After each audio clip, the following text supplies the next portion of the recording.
Pascal, this is our first time meeting. It is a real pleasure, Harlan. Nice to be connected. I'm coming to you live from Miami. Well, this is wild. See, now we haven't ever spoken before, and I'm doing something that's kind of scary for me. And it's having conversations with people who I don't know very well, who I really respect because I've really gotten to I think a good sense of what you do and feel your presence through Mm. learning about the work you've done. And it was through Michael Itzkowitz that he introduced me to you, and I didn't know Michael either. And now I get to know you.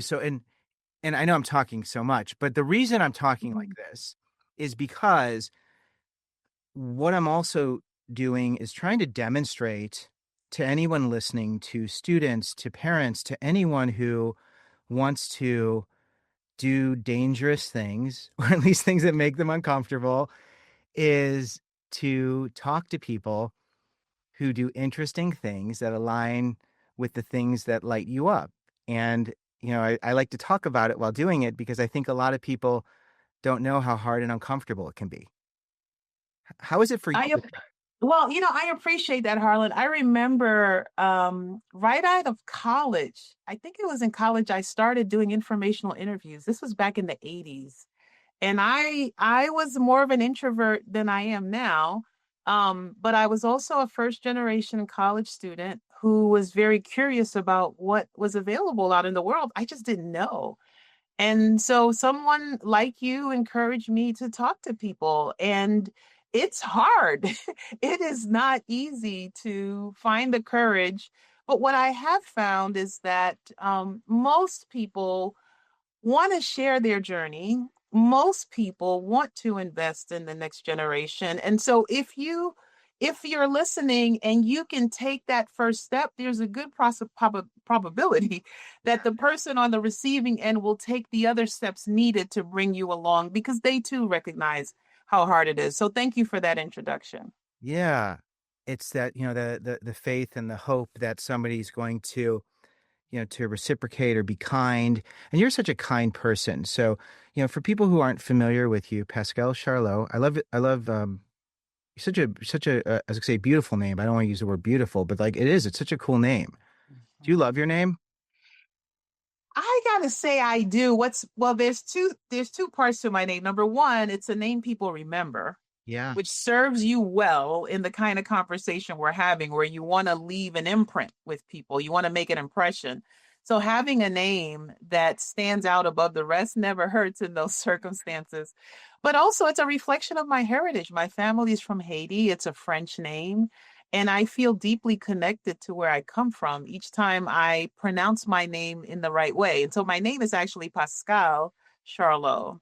Pascal. Pascal. Oh Mhm. my gosh, I have to tell you it's so funny because I practiced your name, right? I actually listened to people introduce you.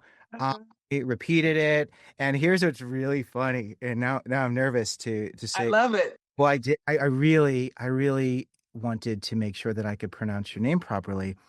And I was telling my son, my 12-year-old, we drove to school today.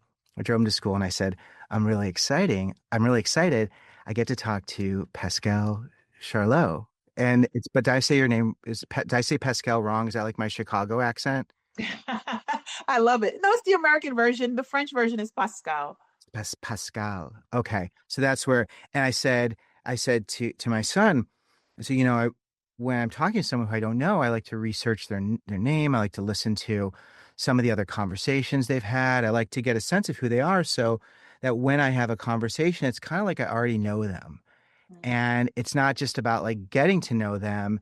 And I was just saying, especially when it comes to someone who has done such cool things, because, right now you're at the Aspen Institute, which, people aren't familiar with the Aspen Institute. I mean, incredible researchers, just the most highly qualified, experienced professionals who really do meaningful work. Then past president of Miami Dade Community College, right? Is that correct?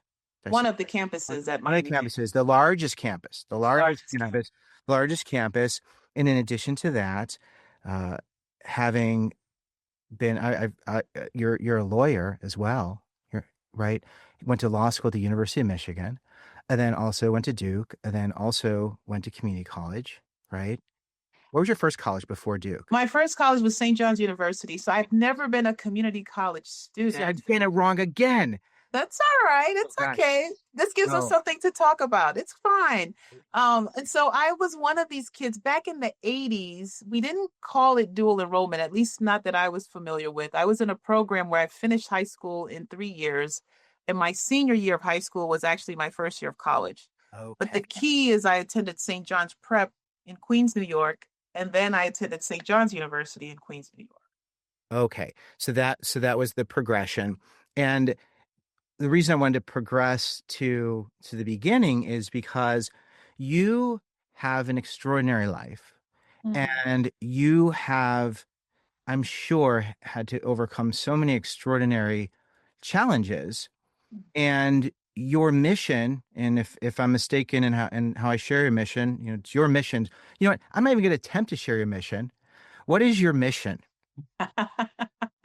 It's a great question. So I would say um my purpose is there's a spiritual dimension to my purpose and then there's a professional dimension to my purpose. So my spiritual dimension is to ensure people can connect to the highest version of themselves and through that connection be able to make the best choices for their lives aligned with that highest purpose. So if you think about the people that you know who are happiest at what they do, most of us think of athletes and singers and entertainers, etc. We witness them in their zone. They are in their zone of genius by the choices that they've made, and they invest very deeply in building their capacity to get better and better at the things that they do. Well, that's not only an opportunity restricted to athletes and performers. You and I, the average person on our journey, we can find that highest expression, the best expression of who we are, and we can live into that every day. And so, my goal on a spiritual level is to help people make that connection and to live from that space. I've just been very fortunate that I have professional opportunities that create the conditions for people to find that connection and to be successful at living that decision through their choices that will equip and prepare them to do specific kinds of things with their talents. Right. And you're wonderful and really accomplished in helping other people and helping students to go through the process to come to a place where they can start to align with that purpose, with their best self or true self. And I want to get to that because there's a few takeaways that are really important for me today. And one of them has already been accomplished, and that's that I get to visit with you and share space with you because I truly am so grateful and it's very meaningful. And I want to learn. So that's number one. And number two, I'm writing this book and I'm doing it in a very transparent way. And the book is designed in a way to help and really it's anyone, but I'm thinking like students who are in college and students who are exploring careers and are going to be trying to get that first job after they graduate, really Mm, to set them up so that they can create the dynamics that you just spoke about so that they can be in a place to, in the most efficient way, be able to align with their authentic self and to have faith that the path they're on is the one that's going to take them to a place of discovery, which will ultimately lead them to, something meaningful and wonderful. So I mm, want to understand because you're an expert in creating the dynamics for the students, an expert in helping the leaders, the educators, the presidents of the schools to be able to create those dynamics to help to create those dynamics through the college excellence program. So one of the takeaways is going to be really to speak to those students to really help them to understand how to be able to start moving in that direction or continue And there's also something else, and I share a lot of this up front because of my own ADHD, where it's like, I know I'm going to go Mhm. on a million different paths, and I just want to let you know what the hope is. So hopefully we'll get to all of this.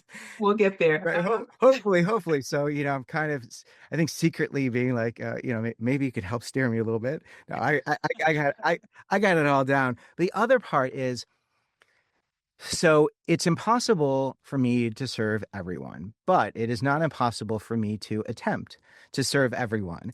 And when it comes to students who come from communities where they don't have as many resources, to help them to understand how to gain the social capital, Mm. how to position themselves. I think that's one of the most difficult things to do, and you really need someone to help you do that.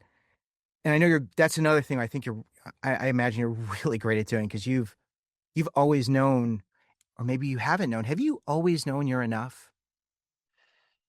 No, and in fact, I think that that's where one would start because we are, so you and I are probably of the same generation, and the conditions that we had to navigate were vastly different than what people are dealing with now. And the question you've just asked, I think, is a lot harder to answer now because the culture has moved in a direction where it is designed to ensure that you don't feel like you're enough. Between the comparisons on social media and the images that we see just in terms of the representations of what physical beauty, for example, look like, and the jujitsu people are going through to have the perfect body and getting injections at a young age when you absolutely don't need those kinds of, like, there's so many strong messages that suggest you're not enough, that one has, it's countercultural to believe that you are. Right. And you cannot find your true calling, you cannot find your sense of purpose if you are not connected to your voice. Yeah. You can't hear it otherwise. And Yeah. so the question you started with is the absolute right question for people to understand their relationship, particularly young people. You don't have to have it all figured out. You just got to know kind of where you are with it so you can invest in strengthening it. My sense of self at this stage in my life is very different than it was in my when I was in my early 20s. And I think we have to be willing to recognize there's a degree of grace that is on the journey with you. Because at this stage in life, when you're thinking about 18 to 24-year-olds in particular, even 30s and mid 30s at this point, it's all unfolding. You're learning.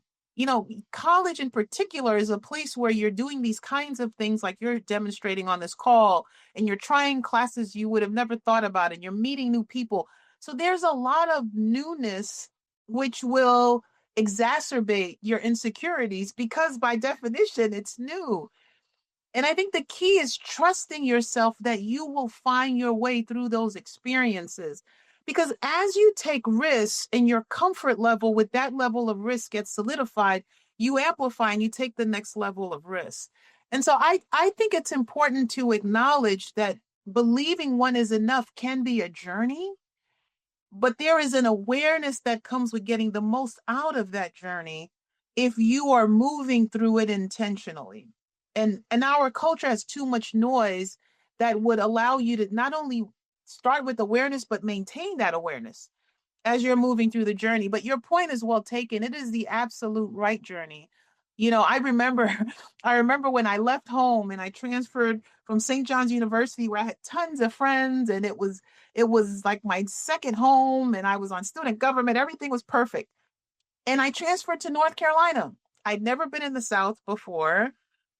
I didn't know anyone, and when I transferred as an upper division student, so I went from being the popular cool kid to where's the bathroom, right? Like, I don't know where to go. I don't know what to do. It was a very humbling experience, but taking that risk expanded my capacity to take risks. So I could then start to take more expansive risks as I moved through my journey. But there was a period of time where I was insecure because I went from the familiar to the unfamiliar. That's the nature of risk taking. And so the key becomes, how do you take smart risks that will allow you to fail forward, right? To keep failing forward. When we're not playing a big enough game, there are times the risk is too small. So you don't quite get the benefit of the growth associated with risk taking. You can get really comfortable being a big fish in a small pond. And there may be reasons why one would do that. But to your question, how you become more confident and how you trust your instincts and you trust yourself is by taking risks, by testing the boundaries of what you know to be true and to see yourself through the other side of it. Now, mind you, I didn't always succeed. I have failed a lot and it's been difficult and hard and all of the things that come with that. And that's part of the journey too, right? Like you can't go through life without getting your knees scraped.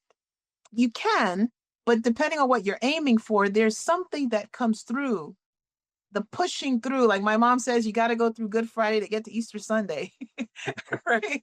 So that was a long answer to your question, but hopefully it gives you a sense of how do I think about these things.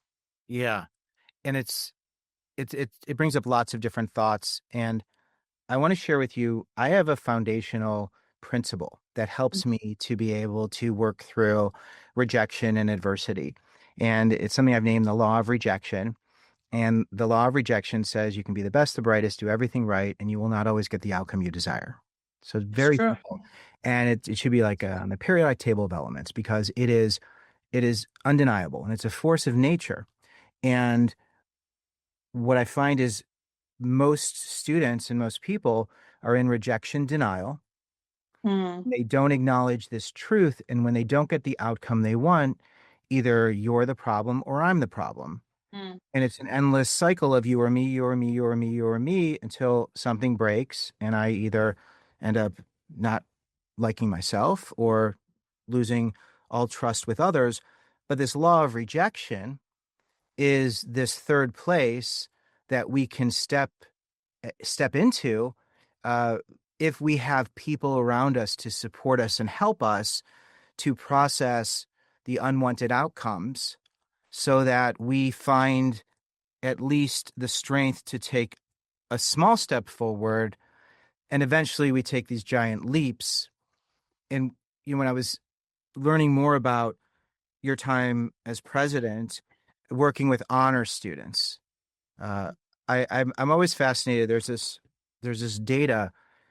I don't even know what year it's from. It's from, I think it's like the Boston Globe article, and it's where they followed, and one of the Boston papers, they followed the valedictorians. I don't know if you're familiar with mhm, a particular study. They followed all these valedictorians from these communities where these students were not supported. They weren't the most resourced communities. And the overwhelming number of these valedictorians and high achievers, they didn't achieve their dreams. They struggled. They got to college and they spiraled. mm. And it was fascinating to see. So, speaking to, I think that so much of this, like the beginning chapters, like you have to know you're enough. Like you have to figure this out. Not everybody's going to be part of an honors program, and not everyone's going to have you in their corner. When it comes to shaping students to help them to see nothing is impossible, anything is possible, how do you do that? How do I communicate that to readers? Well, I don't know that it's true that anything is possible. I think that especially when you're 18 to 24, I'm going to stick to that bucket because it helps Sure, to yeah, have that's it. there's so many different buckets and there are different considerations for each bucket. I think part of your job between 18 to 24 is to figure out what's possible for you, but you can't start from a place that is already taking options off the table before you begin that journey. So it's sort of anything that's possible within the realm of possibility that you'd be interested in. Because when we say anything, that universe can be overwhelming and paralyzing to people. And so the entry point into that conversation absolutely matters within a recognition of not having a ceiling that's too low. And I think that's what you're really trying to convey. When we say anything, let's say if we're thinking vertically, anything is as high as far as my arm can go as opposed to here, right? As opposed to anything having depth and breadth. Because people in a world where you have access to the internet and so much information, I see more paralysis in students Yeah. than I see them being really capable of making smart choices to understand the range of options. And so, yes, to your point, there is a broad field, and people have to determine where they can land to begin the exploration and the examination. The challenge for the population you're zoning in on is often they take themselves out of the game before they got on the court, right? And so that same category of student you're describing, let's say, for example, they often don't apply to selective institutions and universities because they don't think they can get in or they don't think they're good enough. That's not what I'm talking about when I say let's take everything out of the table. I'm going the reverse direction, which is you should absolutely apply. You should absolutely give yourself an opportunity and not self-select out. And so there is a way that some kind of parameters will be helpful to get people started. I'll make it more concrete for you, Harlan. When we're talking to institutional presidents, college presidents, and university presidents, we actually lean into, especially in the 2 year system, being more prescriptive so students can see a clear path between when they start at the community college and their end game. If it's transfer, for them to see how do you get through the 2 year system in 2 years and see the classes you'll need when you transfer from the time they begin. That's not the traditional path you'll see in your 4 year university. It's usually not that straight a line Right. because of the way that the structures are different. But what we find for students with limited resources, they need a clear path to the time to degree. They don't have time to waste. They don't have money to waste. And so that option of being more prescriptive in certain circumstances actually gives people more freedom in terms of choice. So it depends on the circumstance and the environment, but there is some benefit to beginning to narrow down your field without narrowing down your potential. Right. And I think what I'm trying to do in our short time here, maybe we'll, more conversations because, these are big questions. These are big concepts. I'm looking for like secret sauce in all these different areas based on the Mhm. experience of training and just the enormous amount of experience you have in so many different places. And when I think of, anything is possible, it's that student who is in eighth grade and sees you and says, I want to be her. I want to be able to do this. And then the people around them say, you can't go to law school. This isn't what you're going to do. Got it. And Yeah. and for me, it's like anything is possible. If someone says, I say this, and the pushback I get is, okay, Harlan, what if my kid says he wants to be in the NBA and he looks like you, and he's the same height as you? And I say, you tell him, there aren't a lot of guys who are 5 feet 6.5 who make it to the NBA. But if you want to, you find the coaches who coach the people of smaller stature, and you work Yeah. as hard as you can, and you'll end up astounding everyone and being the 0.0001%, or maybe you'll be a trainer, maybe you'll be a manager, maybe you'll be in the front office. But if you surround yourself with people and believe that you're worthy of having an experience, Mhm. even if you can't get there, it's Mhm. giving yourself permission to have the experience knowing you're going to get either there or somewhere better. I think that's fair. So I will say, let's make this conversation a co-creation. Yeah. I'm not sure I have the answer either, but I like to think out loud and I like to do it together. And so, what I think is interesting in what you've just shared, and I think it's consistent with my experience, is someone can want to be in the NBA, and it's less about them reaching that destination at the stage you're describing, and it's more about them discovering why. Like, what is it about being in the NBA that's attractive to you? Because one of the things that I learned, especially when I worked at NYU Law School, is that there are a number of characteristics of what people are attracted to that can be found in multiple places. It may not necessarily be in the destination they've discovered. Because you'll have people like me who go through law school realize I actually don't like practicing law, but there are a lot of things about the skills I like to use in other places. And so there's value in discovering the language for what it is about something that appeals to you and then seeing where else it exists. So, for example, when we talk about being of service, a lot of times students will say, I want to be a teacher or a nurse because it's what they see in their community. But when you drill down what teachers do, there's a variety of skills that could apply to a number of different professions. Doesn't have to be in a classroom. I mean, you're teaching right now, Harlan, frankly, and through the work that you're doing, and you're not in a classroom. So there is something to be said for people developing the language. And as we enter this world of AI disruption, Yeah. work may not look the way that it does right now. And so the more informed people can become about A, what they're attracted to, B, what natural skills and talents they have that matches with those skills, then they can also begin to see in the multiple places Yeah. where they can apply what they care about in areas where they might be very effective. Yeah. I love the community college environment. I love the idea that it's students who are going to a large number of them going to school with a purpose, prescriptive.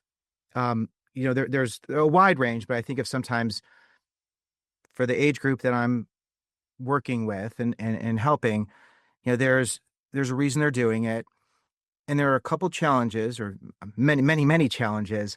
But Mm-hmm. one is when I talk to students who are going from high school to college to career, whether they're going to transfer and go to a 4-year university or they're going to go 2 years and go into their career, you have three transitions over the course of 4 years, most likely. If you're going in that time frame, the high Yeah. school to college, the college to career, or the college to the other college, and then to career. So you have three transitions, three major life Mhm. transitions over the course of 4 years, and there's virtually no training for this, and the stakes are high because a lot of times you don't have a lot of extra money to do it over again.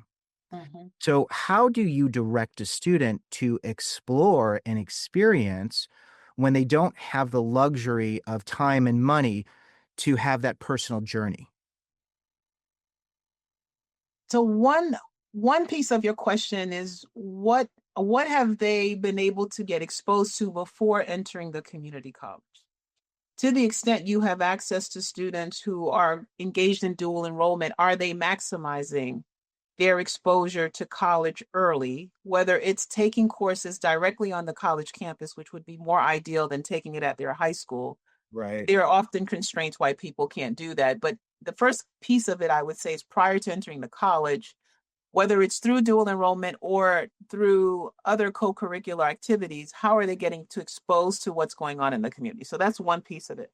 Okay. The second piece I would say, and this is tough, especially for students who are commuters, so you don't live on campus, Right. is how can you create the time to participate in career exploration opportunities at the institution? Most institutions are putting time and effort into creating experiences by program where students can get exposed. Unfortunately, students are choosing to work part time while they're going to school and they're not able to stay on campus in order to participate in these programs. And so, what I'm about to say may press some buttons, and I say it with a lot of sensitivity that there are different socioeconomic conditions and constraints that affect people's lives.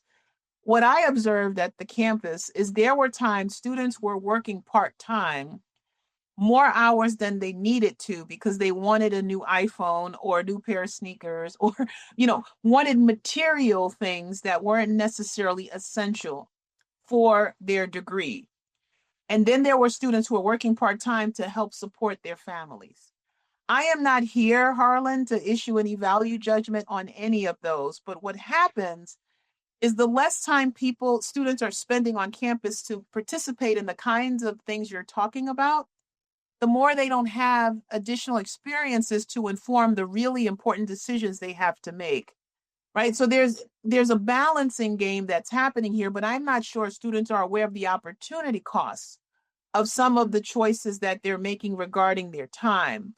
Choosing to go hang out with your friends at a time when universities are coming to recruit and you could ask questions about transferring to a university, there's an opportunity cost to that decision. So the second piece I would add to your question is depending on what's made available, are students organizing their lives in a way that they can take advantage of the opportunities that high schools and colleges are bringing to them in order to expose them to new opportunities to inform their choices. The third piece I would say to you is how are people, everyone has a network, everyone has social capital. The question is, how far does it go and how deep does it go? But everyone knows at least one person You got social capital. So I think it's important also for people to think about, almost like asset mapping their networks. Who do they know that's connected to someone for information? And that doesn't necessarily mean someone who's extremely wealthy or at a very high position. You never know who people know.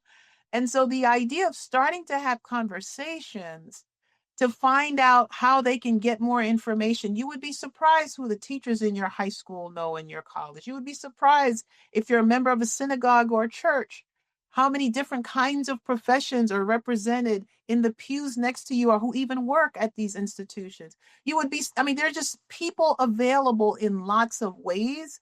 And how might one develop a spirit of curiosity? If you decide from the time you're 18 until 24 that you are going to be like Dora the Explorer and just talk to people to learn as much as you can, you just would be surprised how much you would actually learn. People will invite you to come to their office. Some people might invite you to spend the day. I mean, it really is astounding how many people, especially people who were in similar situations who understand exactly the vacuum that you're trying to fill, are very often willing to assist.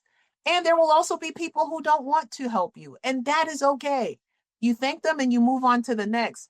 But my point is, there are three different types of opportunities that are within reach.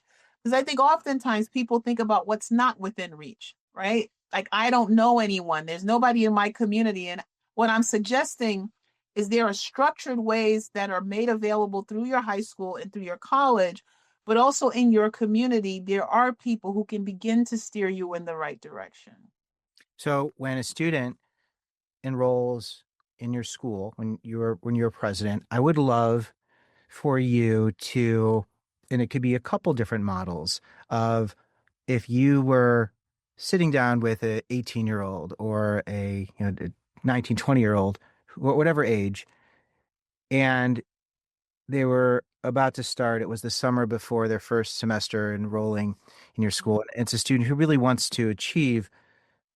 How would you encourage them to design their life so they can maximize their ability to be, I like to call it uninhibited curiosity, to be uninhibited, be curious, and to be able to maximize that experience. Also naming any specific programs Mm. that a student could look for when surveying the land. So I, I would say the first step is, your question had a number of different I know. tentacles and my I do. brain went different places. I am so unfair in how I ask these questions because you probably are thinking through an answer, and then I go down an alley and I take a right turn and a left turn, and it's like, whoa, whoa, whoa. Like My brain started to I go know. different directions. I have a specific So, program that was a cruel, but like, the thing is, like, so much and you've worked with so many students and mentored so many people that I really do feel like this time is gold, because I want that student. I want that student who's like, nah, Harlan, you know what you're talking about. Pascal, you don't know what you're talking about. I want that person to be like, oh, well, maybe you do know what you're talking about. let me take a stab at it, and you let me know if I miss one of the tributaries where Okay. you wanted me to go to. So first of all, I think the most important thing, and this goes back to your very first question, which is how do you not only build your self-confidence and your sense of self, but deepen it and expand it, right? And the first is to really bring your A game to school. Like, to the extent you organize yourself to be successful in whatever academic program you choose, that will be important for your sense of self. And it will allow you to rise to the attention of other people at the institution. Sometimes that attention is in helping you secure more financial resources because there are scholarships at the institution. Other times, people find you interesting and they want to learn more about your interests, etc. When I was in school, I was a public interest kid. I always wanted to do public service. I watched To Kill a Mockingbird. I thought I was going to be Atticus Finch. Like, there was a whole thing. And I was very clear. And so each time I was in my courses or whatever I did, I just had this very strong conviction.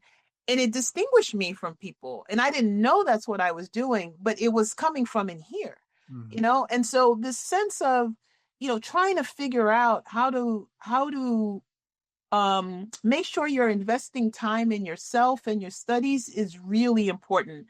In Harlan, that's something that just gets lost, I think, in people loading themselves up with lots of other commitments to lose sight of that pretty important fact. So that's the first thing I would say.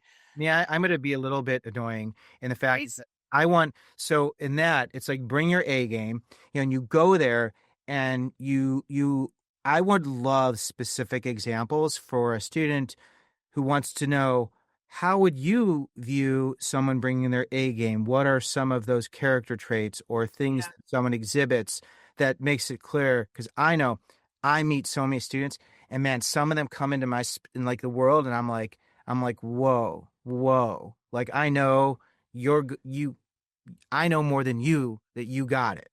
Right, right.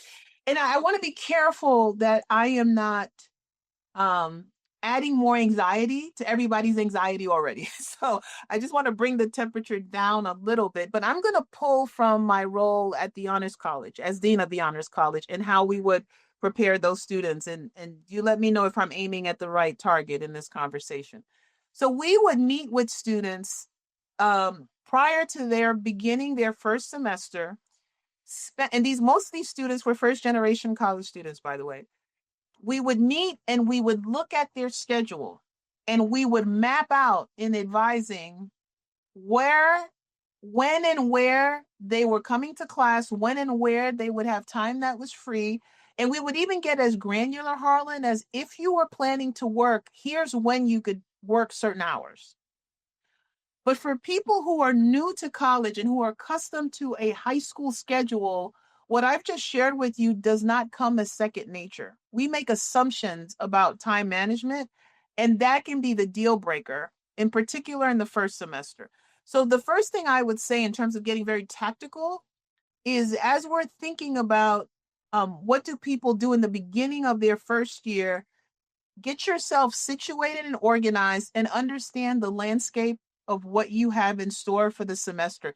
That also involves you're doing a preliminary assessment. I'm not good at math and I'm taking a math class, right? Like, or when I look at my schedule, I've got math, I've got algebra, I've got biology, and these three classes are going to take a lot of time. Like, just giving yourself the time and space before you start to figure that out is really important, because the second conversation then is what requests do you need to make of those around you to support you, right? So does that mean you need to tell your parents, I can't babysit my little brother or sister at certain times during the week because I have lab, right? And so starting to teach students how to negotiate their needs and to begin to think about the boundaries they have to establish to set themselves up for success.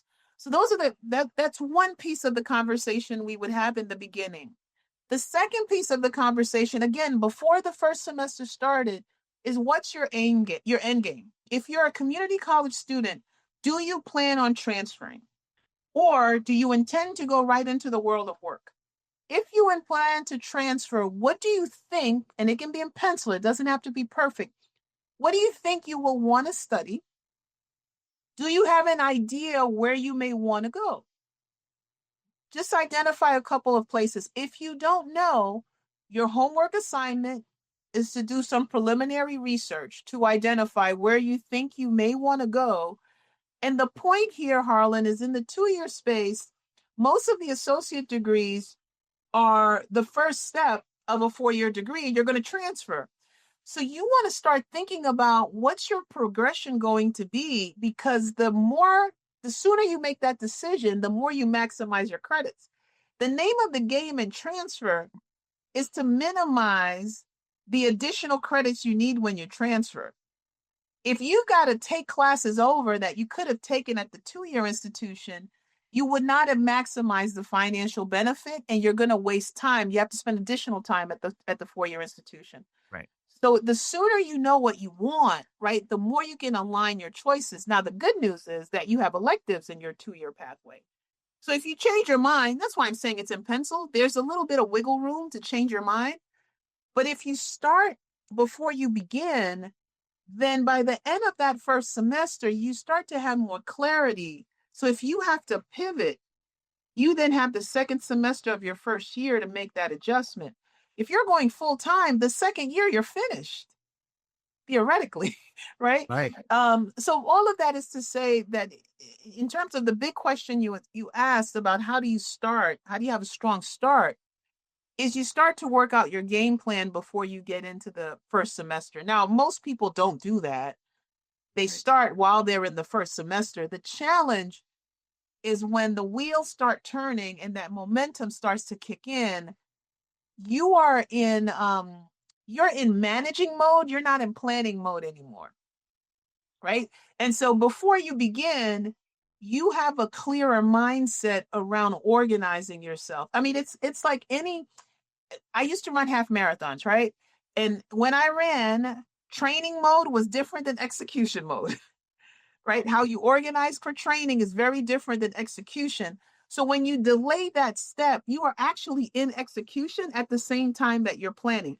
People do it all the time, but I would just propose the ideal state is when you can be objective about your planning and you're not compromising because you've already committed, which is the difference when you're in implementation or execution stage. This is so good. I had a burst inside and I was like, ah, yes, this is so good.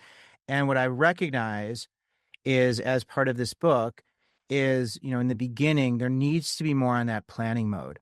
There needs to be so much more. And as you're talking, I'm like, this is so important. And most people are just in triage. That's exactly right. You're chasing it. You're chasing it. That's exactly right. And I think there's something else here too, because I want to be sensitive to students who have really complicated lives, right? Where they do have to work and they are taking care of siblings or helping their parents, and they may not feel they have the time to plan. Like planning, they may think of planning as a luxury. Mm, And I would argue that it's when you don't plan, you don't have freedom. yeah.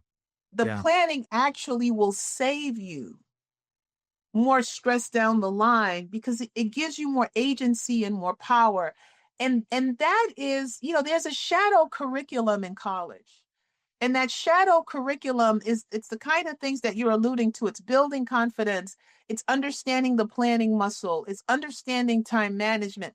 Like there are things that you learn in college by virtue of being in college that make you a more responsible and a more effective person out in the world.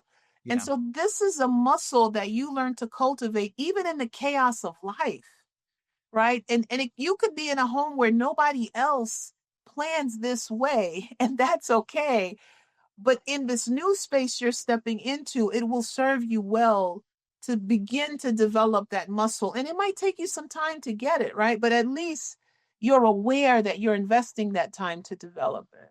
Yeah. I think the architecture of planning mode, and the how to, because I'm very good at distilling things that seem big and intimidating into steps and things that become much easier to work through.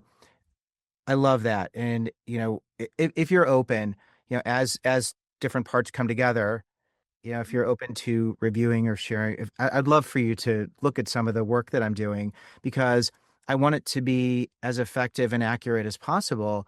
And even in this conversation, I have to tell you, I didn't have anything that was like about planning mode, like that, like I came into this with a very different idea of the things I want to take away, and I could abandon all the things I mentioned in the beginning. This is another thing for anyone listening. I had all these takeaways. I don't care. Take them away. It doesn't matter because this idea of the planning. It's where, and I talked to, it was Keith. Keith was wonderful. He was career services at Penn State University Mm, about students who come in that first semester, that first year. Most first year students aren't thinking of doing this. And then I talked to Patrick Hickey. I don't know if you know Patrick Hickey. He's wonderful. He ran the at University of South Carolina, the Capstone Scholars for a while, and does terrific nice. work. And he's a nurse. And Mm, I wanted to touch on that. This is such an important piece because I know that so many students who go through community colleges and now, trades are really valued and there's so much value in this. It's community colleges and what you can learn. It's amazing. But here's what I want to touch on in our short amount of time that's left. And maybe you'll give me another, maybe there'll be more time. um, the nursing path, the healthcare pathway. Mhm. There are a lot of first generation families and parents and the people who love them very much will encourage them to go down a healthcare pathway because there's a nursing shortage and nursing is important and it's a great career. And my question is for those students who are going down that path, what are some critical questions to ask when trying to figure out, do I want to do this for me or do I want to do this because the people who love me and need my help and support are telling me this is the best path for me? I mean, that could apply to so many professions and doctors, lawyers, Um, there's always a sense, especially if for immigrant kids whose yeah. parents have sacrificed quite a bit, there's sort of this projection of their hopes I and think that's what I was like more focusing on, where they don't know in terms of the possibilities. And given with technology, career paths are changing every day, and there's so much disruption. But for them, the security of being able to see an endpoint makes them feel like their child is on a path to security. yeah, I mean, so there's an element of this which is consistent with our earlier conversation, which is, I talked about noise, cultural noise. There's also family noise. It's still noise that keeps you from hearing yourself. The most important voice in all of this is yours. Where parents' voices can be helpful is if you are not capable of seeing yourself as expansive as possible, right? Like some folks have such a low sense of their potential and their possibilities when you were talking about anything being possible. Sometimes parents can be very helpful in pulling their child's line of sight higher so that their child can see themselves much bigger than they would be based on their own inclination. And there are different reasons why someone might feel that way. And I'm not suggesting it's right or wrong. I'm just saying that sometimes parents can see more for you than you can see for yourself. And sometimes that can feel like undue pressure, frankly, because it's coming from the outside. But my point is, regardless of the why, the ultimate decision is yours. And it's important for you to understand your relationship to your voice. And even when the outside voice is your parents' voice, that's a different voice than your voice. I cannot tell you, Harlan, especially when I was at NYU Law School, how many students had gotten to law school and they didn't even know how they got there because their entire life they've been making choices that other people told them to make. They didn't even know what they wanted or why they were there. They just kept doing the next thing they thought they were supposed to do. And that's a tough place to be at the time, to be over $200,000 in debt and often to be exhausted because of all of the effort that had gone to making all of these choices to get to this point, right? And then there were people that went through a similar path and they were happy they did because they discovered themselves once they got to this destination. So again, I'm not prescribing one way or the other, but what is consistent in both of those pathways is those students were trying to find out, what did they want. And for the students who listen wholeheartedly to other people, teachers, parents, etc., without ever fueling their own voice, they're lost. And what ends up happening is those students replace their parents' voice with an employer's voice. And then an employer voice dictates what they do and they remain lost, right? So there's something around developing a relationship to yourself and being able to discern when your healthy self is trying to advise you, and how you keep investing in building that healthy self, because that's the self, Harlan, that keeps you from making bad decisions when you do become a nurse. When you have a moment, you have to make a decision. Do you do the right thing or the wrong thing? If you haven't been listening to yourself, you're not in a position to hear what's right because you know what's right to be true. So I hope I'm not losing your thread, but there is I something don't know. around, the parent's voice. It's important and it has a place. And how you navigate that is also part of growing up. Now, I want to speak specifically about nursing because if you're serious about being a nurse, you got to nail anatomy and physiology, especially in the 2 year pathway. That is the course that weeds people out. And so, if that is something that you really want, getting down to brass tacks, you got to nail anatomy and physiology. And so, figuring out what to do from this point to get there is really important.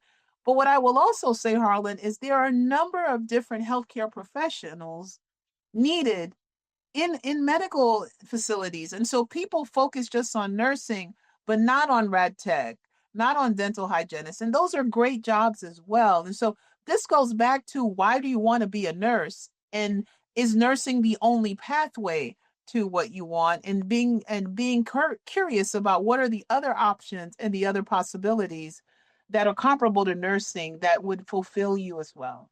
Hmm. I have two more questions, and if we go a tiny bit over, is that a problem? Are we okay? Okay. Again, really appreciate it. I have many more than two questions, but I'm just gonna limit it to two. That was a very helpful answer, and I know that you've had a very you've had a lot of life experiences, and you are someone who lives life and experiences and experiments, and then looks at whatever you've learned as a win. Um, but that question of, how do I know it's right? And how do I work through those really challenging situations? And I know it's hard for you to probably just pick one person, but if there's one or two people during your self-discovery journey, professionally or even personally, I would love to know if you could share just one or two of those people, and to even give you a little more background. So the framework when I'm guiding students is, what do you want? What makes you uncomfortable? People, places, patience. Just a Mm. very simple formula. What do I want? What makes me uncomfortable? The uncomfortable is tied to that law of rejection. Then it's people, places, patience. And you have to have the right people, put yourself in the right places where you sweat, play, pray, live, learn, lead, love, and work. And you're patient. You give yourself permission to not always get it right while discovering what works and what doesn't. So during your journey, I would imagine there were people who were instrumental in helping you to develop that voice so that you knew what you were doing was the right thing to do, or maybe wasn't the right thing.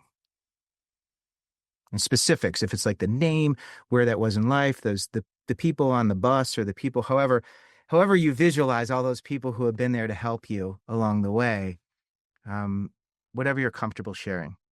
I mean, Harlan, I got to tell you, I didn't know what I was doing. I mean, it's messy. It's really messy, and I want to disavow people of a degree of certainty um, on a path that is unfolding and where you're getting new information all the time.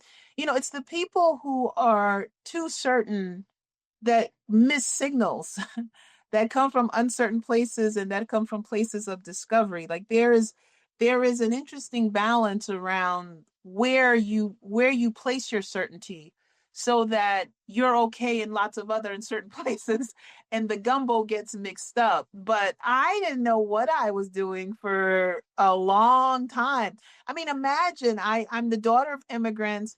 I have this prestigious educational pathway. I become a lawyer, and I'm like, I don't like it. And people are like, what the hell you mean you don't like it? Like when I got my license to pass the bar and I was sworn in, it was a big deal for my family and my community. And then I thought, this doesn't speak to me.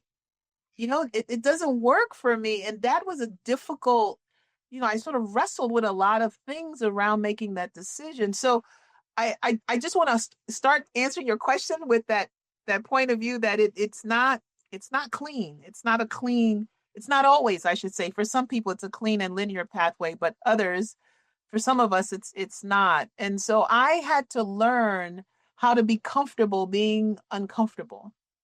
I had to learn also that everybody was not always going to agree with my choice, but if I was okay with it, that was enough. And sometimes that I was the person, Harlan, that had to get me through because it just people thought I was nuts. I mean, people really thought I was crazy Right. to leave the practice of law. Having You were said that person. You were that person you're talking about who, this is another track of, like, when you're someone who's great at achieving and you're someone who's great at getting positive outcomes, there will be people who want you.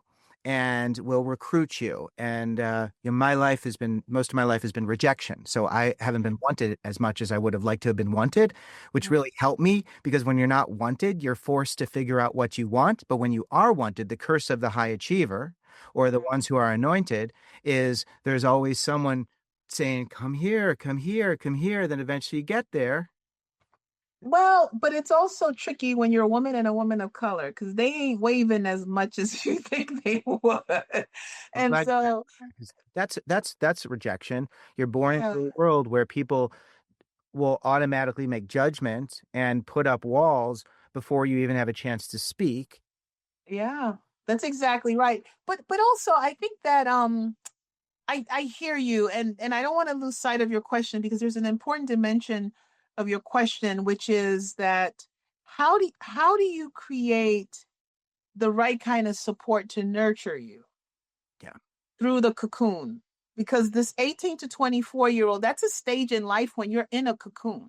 You don't have to have all of the answers at that point. It's understood that there's a degree of discovery that's unfolding that's really uncomfortable, and you lose friends because you outgrow them, right? You create new communities, your identity. You talked about the big transitions happening in such a short period of time. And what I found to be helpful is gravitating towards people who held the same values that I did. And those values kept us out of trouble because it's also an age where people can make bad decisions very easily that takes you off the right path, right? And so the values piece was it was comforting, but also we could have the same difficult conversations in the same way. Like we weren't talking about saving, we were all talking about saving the world, not going out drinking and getting high, right? Like that's what I mean by some of the values. So I think that's important is who you consider to be a friend particularly in these kinds of conversations, is really important. And as one engages in these conversations, especially if you're at an institution where you're living in dorms and meeting people from all across the country, be open to having friends from all across the country. I'm from Brooklyn, a city kid from New York, and one of my best friends was from rural Arkansas.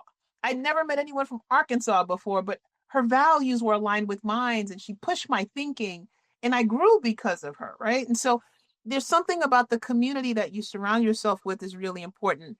And then to your other question is in terms of like more formal relationships.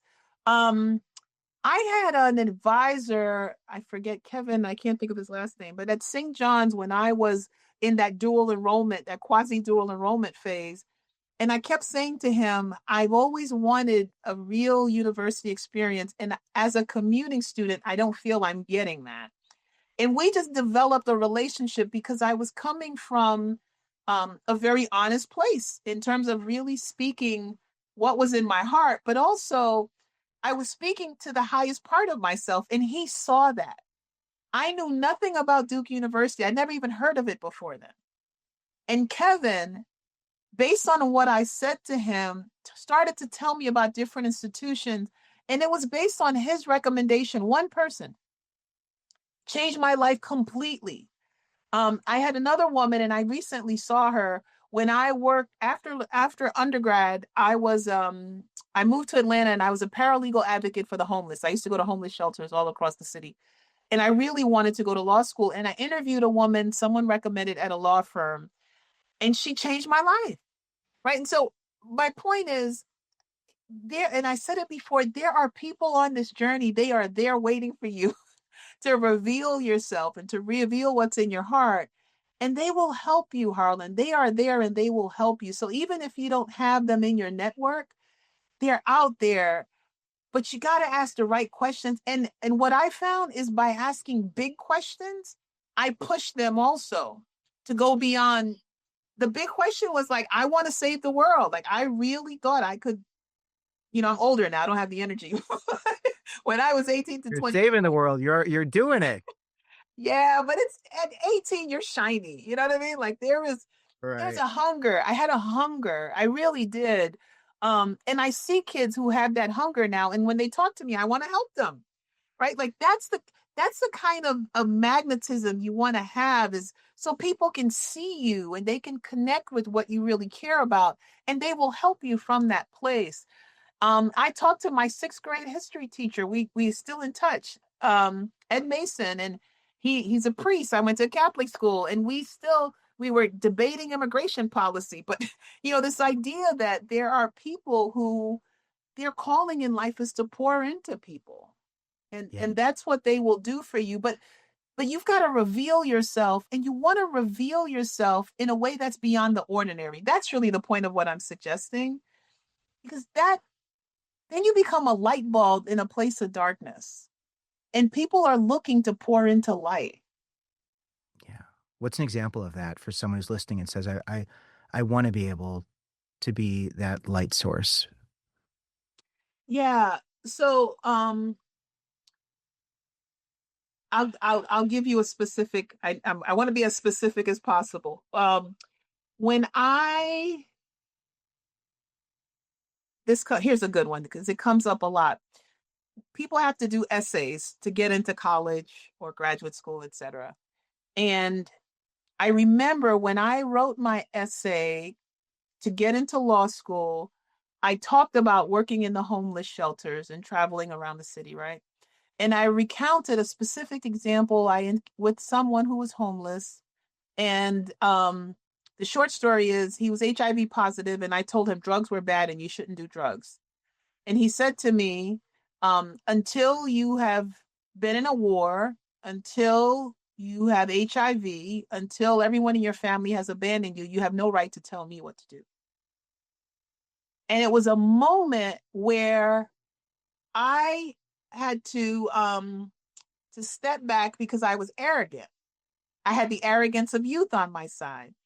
He humbled me in a way that forced me from that point on to always respect whoever was across from me. So when I was a prosecutor who prosecuted sex crimes, it didn't matter who people were. I could not assume I understood their life circumstances. When I worked at a college and students came to me, I didn't make any assumptions about how they were coming to me. And similarly for people who reported to me. But I got a life lesson out of that. And so when I wrote about it in my essay, I not only recounted that experience, but I recounted what it did to me as a person in my humanity in a way that revealed how I saw the world. And now, well, not now, but when I worked at the college, I would read people's essays and they never revealed who they were in the essay.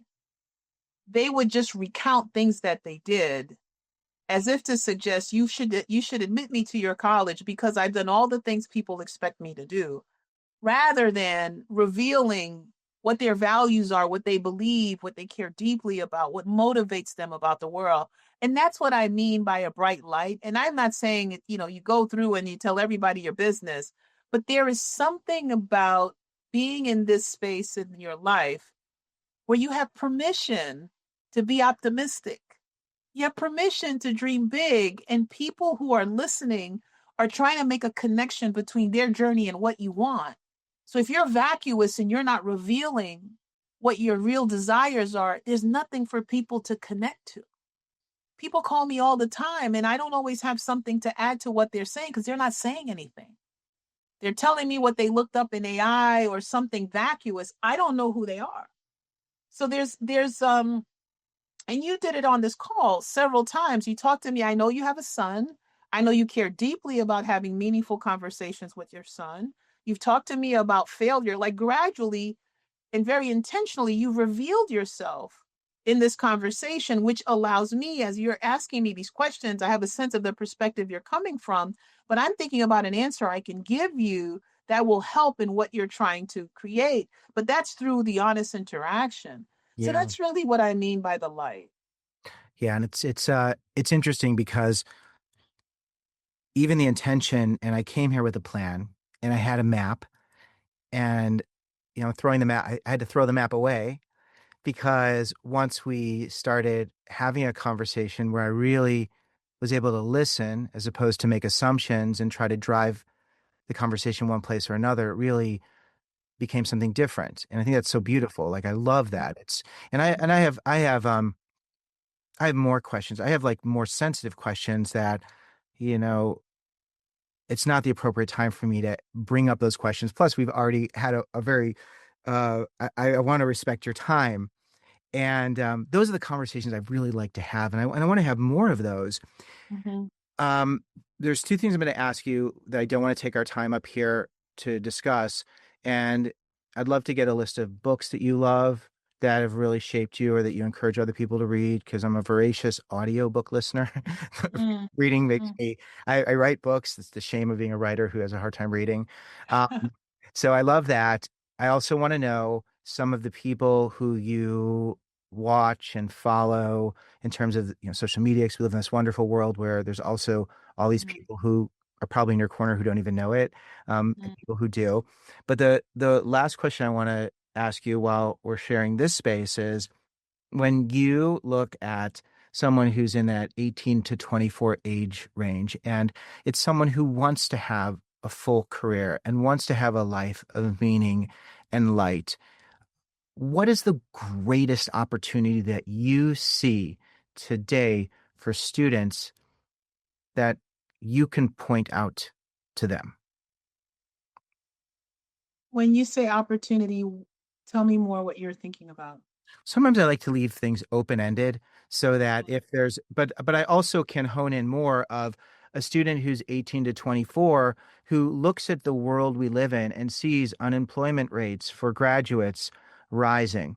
They see a uncertain future because of mm, career paths being unsure. They are entering a class with more students than ever before, which means there's going to be fewer internship opportunities, potentially fewer jobs, more competition, and there's also more noise.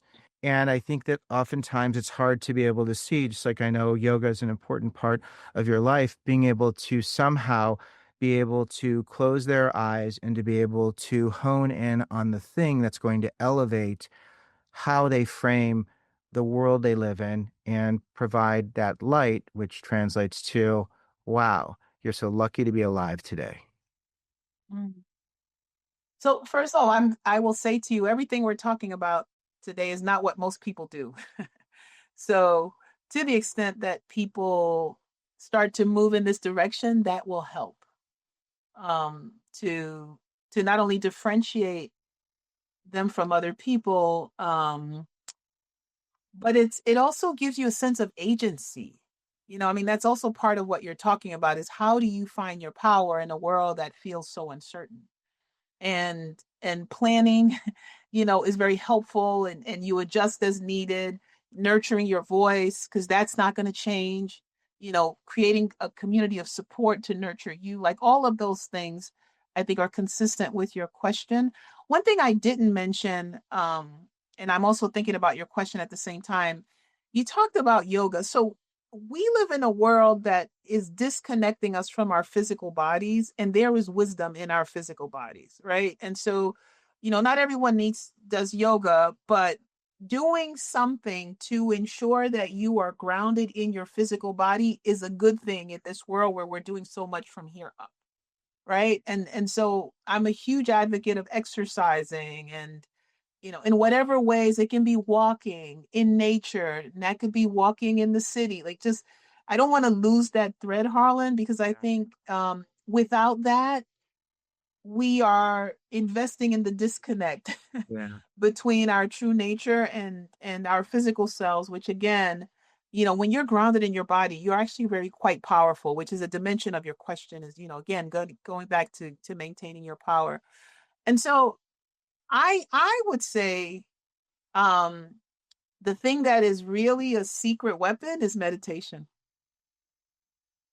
It's hard to do when you're younger. I think it's I think it's harder to do then because you naturally have so much energy. But the thing about meditation that I want to elevate for purposes of this conversation is it's a way to quiet the noise of your mind and to have a moment of rest. And because the world has become so disruptive right now, people are burning out off of the noise, off of the disruption. But if you'll notice, not everyone is in the swirl of the chaos. There are people actually maximizing this moment and making more money or making smart moves and playing the long game. That comes from quieting your mind in whatever ways it's that's available to you. Right. But I just want to elevate the power of some type of meditative practice, which can be with you for the duration of your life, Right. as an opportunity to help one manage their mind. Yeah. That's a great way to close this. This has been so much fun. You're wonderful. I hope we can stay in touch, and I'm just so grateful that we could start this wonderful way of getting to know each other. So thank you for being so generous, and My pleasure, and have a wonderful holiday. And I wish you and everyone listening all the very best. you as well. Thank you so much. Take good care. All Bye right. bye. Bye bye.